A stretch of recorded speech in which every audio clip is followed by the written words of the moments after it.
If you can't tell from how my voice sounds, I'm sick. I have a head cold.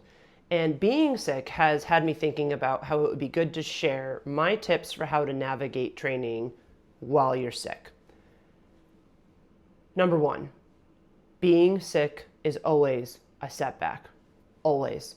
In all the years that I've been an athlete and I've been a coach, I have never found an exception to this. So it's really important to understand that when you get sick, because it's a when, not an if, being sick is part of being human.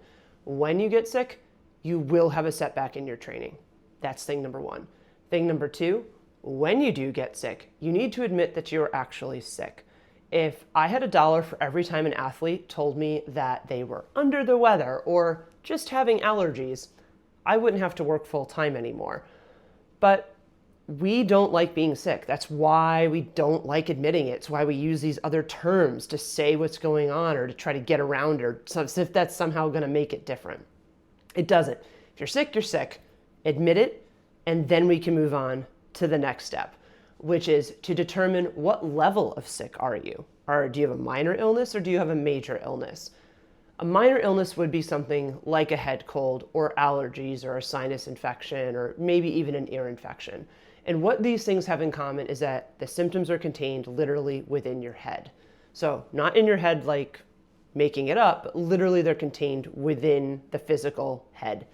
And so symptoms that this includes are unproductive cough, so a cough because of like postnasal drip or something, earaches, headaches, scratchy throat, postnasal drip, runny nose, those sorts of things. If you have symptoms that are contained within your head, it is possible to train while you have those symptoms. And hear me out. It's perfectly okay to rest when you're sick. That's always an option.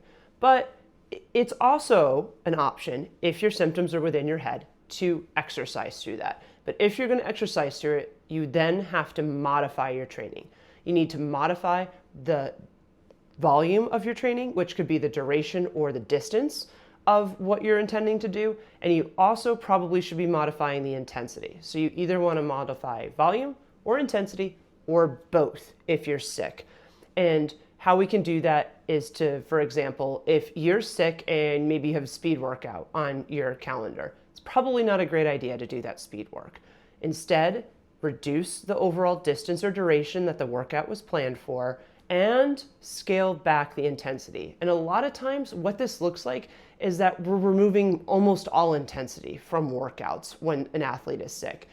Just doing something at a recovery effort or an endurance effort is still really great. You're still getting your body moving, but you're not imposing too much stress that detracts from taking away from what your body needs to do when it's actually sick. It needs to fight the illness or the pathogen that you have going on, even if it's a minor one.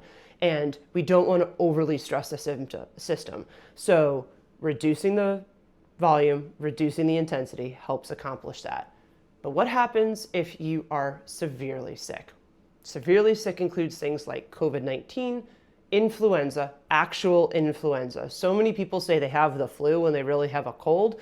No, influenza, particularly influenza A, mononucleosis, strep throat, Lyme disease, bronchitis, any of those things where a lot of the symptoms are actually within the chest, those are severe illnesses. And they're even more severe if they're accompanied by a fever. If you have a fever, 0 workouts. A fever is extremely stressful for the body, and especially an adult human body. A fever represents a significant departure from homeostasis, which is the balance of all the body's systems. And when those systems are out of balance, it's not good for the body. And it takes a lot to get it back into homeostasis. A fever represents a radical departure from that. And it's so stressful on the body that we don't want to be imposing other stress on top of it that takes away from your body's ability to fight the fever and fight the pathogen that it's fighting. And yes, that sucks, but it's also what your body needs, and it's what will return you to exercise and training faster. So if you have a severe illness, a lot of times this does mean you need to take time completely off of training. And yes, it sucks, but this is the way. So if you have symptoms in your head, you can work out through that. with reduced volume and intensity.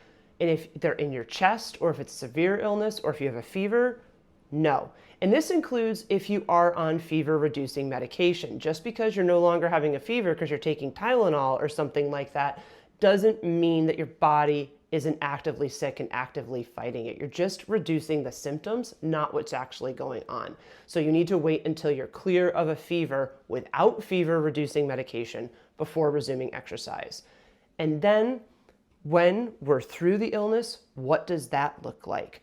Well, this is hard.